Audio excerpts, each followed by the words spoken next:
Ahead of Ohio State's game at Northwestern on Friday night, we've got some game notes for you, things that stand out and things that could make a difference in the game. For starters, this will be the first time Ohio State is playing on a Friday since 1959. Yes, that's 60 years ago, a record almost as old as the last time the Wildcats beat a top 5 team, which came all the way back in 1961, and Vegas does not expect this one to be close. Ohio State is a 28-point favorite, but that might be good news for Northwestern.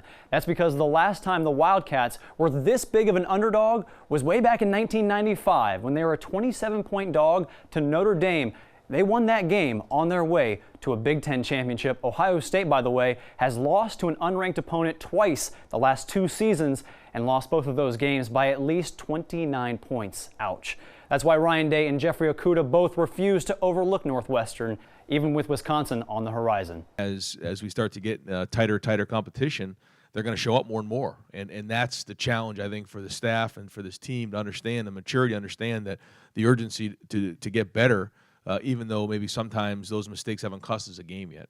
History can repeat itself, so if we don't come prepared, if we don't come ready to play, Northwestern's a program that they pride themselves on toughness and being really smart. So if we're not ready to play, they're going to punch us in the mouth. And sometimes, as you guys can see, you don't recover from that. A whole season can just be shattered just by one game. So Ohio State has been upset by 29 points or more twice in 2 years, but the good news is that Northwestern has only scored 29 points only once this season. In fact, the Wildcats are the 3rd worst team in the country in scoring offense at 14 points a game. That bodes well for Ohio State's 2nd-ranked defense, which only allows 9 points a game. The real matchup will be Ohio State's offense against Northwestern's defense. The Wildcats rank in the top 30 in points and yards allowed, while the Buckeyes are the nation's 3rd best rushing attack and lead the Big Ten with 535 yards a game. So something's got to give between the Wildcats and the Buckeyes when it comes to offense and defense.